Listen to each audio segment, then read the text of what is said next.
Hello, and welcome to the wonderful world of Korean education laws.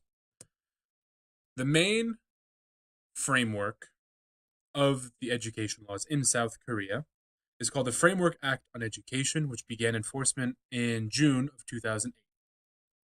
It is created by the Ministry of Education, Science, and Technology, which is the overarching ministry that controls every aspect of education, educational life in Korea. Now, Korea is a very young country where after the Korean War in the 1950s, it had to start from scratch. So they're still making amendments, they're still making new enforcements, they're still making new acts and laws with Korean education. There has been a lot of controversy and a lot of criticism of Korean education, so they're always trying to make it better, and by reaching UNESCO standards and global standards, while also trying to be the cream of the crop, trying to be some of the best educated people in the entire world, which they do very well.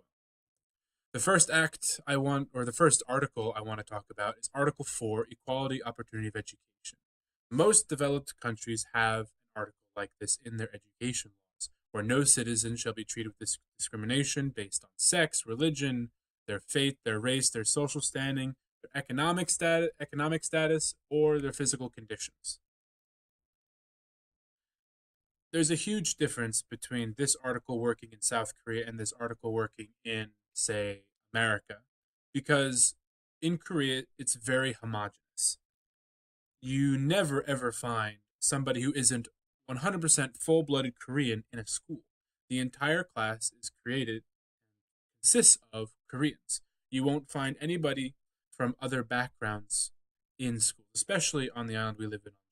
So they have this article, but it doesn't really affect students because they have special programs for the physically disabled. Everybody has to wear a uniform. So even if you come from a different social and economic background, you can never tell because everybody looks the same. Everybody is dressed the same. There's nobody, there's not as much of a diverse uh, class of students as there are in America. The second point on this article says the state and local governments shall prepare and implement policies for minimizing gaps in educational conditions, such as supply and demand of teachers among regions to enable learners to gain access to equal opportunities. Now, as a foreigner working in Korea, I am rather familiar with the public education system here, and there are many foreigners who come and work in the public education sector.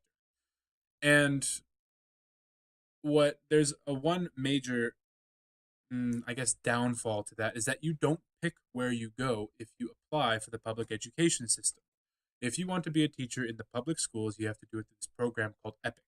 And you apply, you go to Seoul for your orientation, and then they send you anywhere in the country. They can send you to a mountain top village in the middle of nowhere. They can send you to metropolitan Seoul. They can send you to the backwoods of Jeju. You don't have much of a say. And what they do this because they want equal opportunity for all students.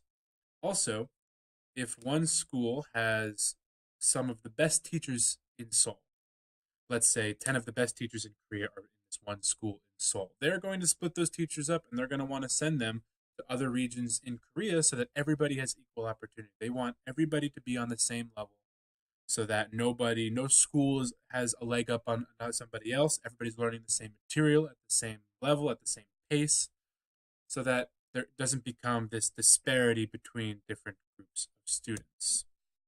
Article 9 is about school education in general. Schools should be public in general and in nature and shall make efforts to maintain and develop sciences and cultural heritage.